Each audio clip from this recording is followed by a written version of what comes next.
सुप्रभात। सरस्वती शिक्षा समिति पाली के ऑनलाइन शिक्षण में आज अपन कक्षा 9वीं विषय हिंदी पाठ संख्या 5 नाना साहब की पुत्री मैना को भस्म कर दिया में सेकंड भाग देखना शुरू करेंगे, जिसमें लेखिका है इनकी चपला देवी।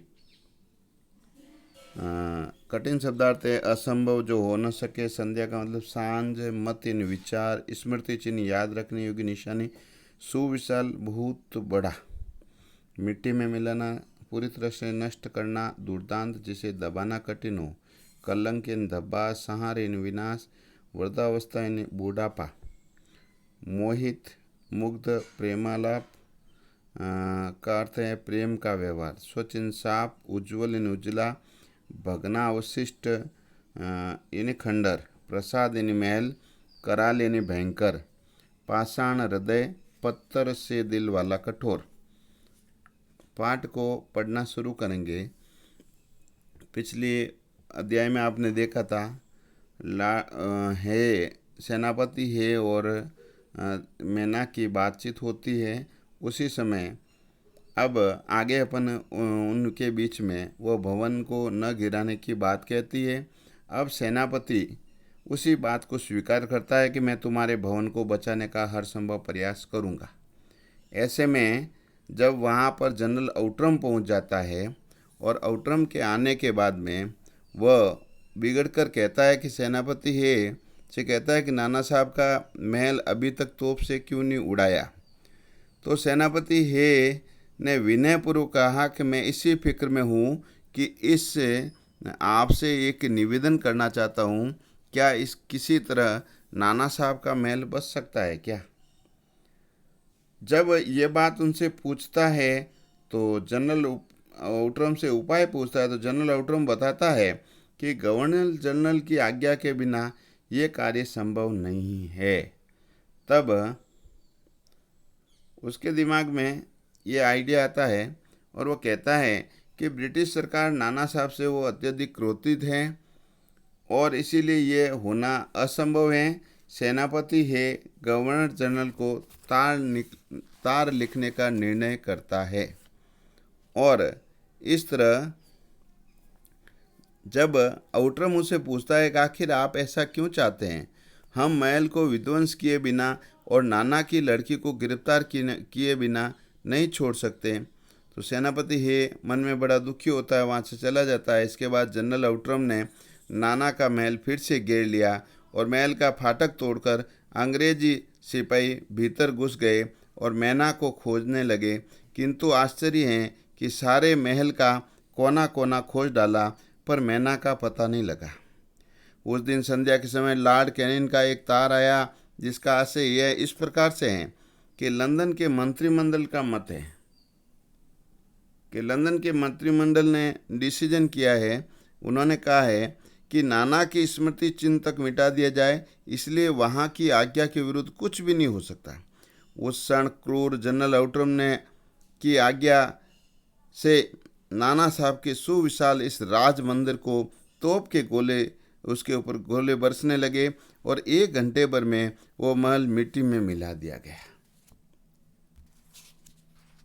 और उन्होंने अंग्रेजों ने कहा भी था कि उस समय लंदन के सुप्रसिद्ध टाइम्स के पत्र में 6 तारीख को एक आदेश में ये लिखा हुआ था कि बड़े दुख का विषय है कि भारत सरकार आज तक उस दुर्दांत नाना साहब को नहीं पकड़ सकी जो समस्त अंग्रेज जाति का भीषण क्रोध जिसके ऊपर था, और जब तक हम लोग उसके शरीर में रक्त रहेगा तब तक कानपुर के अंग्रेज़ों के हत्याकांड का बदला लेना हम लोग नहीं भूलेंगे। ऐसी प्रतिज्ञा उन्होंने कर ली थी और यही लेख उसमें छपा हुआ था जिसपे लिखा हुआ था कि उसको बदला लेना हम लोग वहाँ नहीं भूलेंगे। और पार्लियामेंट में सर थॉमस है की रिपोर्ट का भी मजाक उड़ाया गया। उन्होंने कहा कि सर थॉमस अपना सारा जीवन युद्ध में बिताने के बाद में अंत में वृद्धावस्था में एक मामूली सी महाराष्ट्र कन्या के सौंदर्य पर मोहित होकर क्या अपना कर्तव्य भूल गए हैं। जिस कन्या से यह प्रेमालाप हुआ है उसको उन्हीं के सामने फांसी पर लटका देना चाहिए। बालिका मेनका महल को श्रद्धांजलि। मैना को उस महल के प्रति अत्यंत लगाव था क्योंकि बचपन से वह वहां रही थी और अंग्रेज उस महल को नष्ट करना चाहते थे। मैना उस महल को तोड़ने से मना कर दिया, परंतु उसकी बात किसी ने नहीं मानी और फिर मैना अंग्रेज़ों के सामने अपनी अंतिम इच्छा बताई और उस महल के ढेर पर बैठकर जी भरकर रो लेना चाहती थी। परंतु जनरल आउट्रम ने उसकी इस इच्छा को भी पूरी तरह से ठुकरा दिया। उसे बड़ी क्रूरता से उसने उस निरपराध देवी को अग्नि में भस्म कर दिया। यही बालिका मैना के प्रति जो सच्ची श्रद्धांजलि थी, महल के प्रति सच्ची श्रद्धांजलि थी, लेकिन वो उनको देने नहीं देता है। महाराष्ट्र इतिहास वेदा के विचार जिस समय जनरल आउट्रम ने मैना को कानपुर के किले में लाकर कैद कर लिया था, उस समय महाराष्ट्र के इतिहास वेदा महादेव चिटनविशी के बाखर में छपा था कि कल कानपुर के किले में भीषण हत्याकांड हो गया और नाना साहब की एकमात्र कन्या मैना धधकती आग में जलकर भस्म कर दी गई। इस भीषण अग्नि में वो शांत और सरल मूर्ति, उस अनुपम बालिका को जलती देखकर सब लोगों ने उसे देवी समझकर प्रणाम किया। अब गृहकार्य में प्रश्नोत्तर करते हैं। बालिका मैना की चारित्रिक विशेषता बताइए। तो यहाँ मैना निडर थी, स्वाभाविक थी, स्वदेश प्रेम और भावुक एवं साहसी लड़की थी, जिसने भी निडरता से सेनापति है और जनरल आउट्रम का सामना करती है वो, और इस तरह से वो डरी नहीं।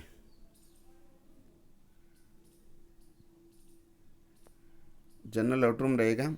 दूसरा प्रश्न, जिस मैना की अंतिम इच्छा को आउट्रम ने किस कारण से उसकी इच्छा को पूर्ण नहीं होने दिया? तो जनरल आउट्रम को डर था कहीं वह नाना साहब की तरह भाग न जाए। यदि वह भाग जाती है तो उसकी नौकरी जा सकती है, क्योंकि ब्रिटिश सरकार का यह आदेश था कि नाना साहब से संबंधित कोई भी वस्तु, चीज़ हो या व्यक्ति हो, उसको छोड़ा न जाए। धन्यवाद।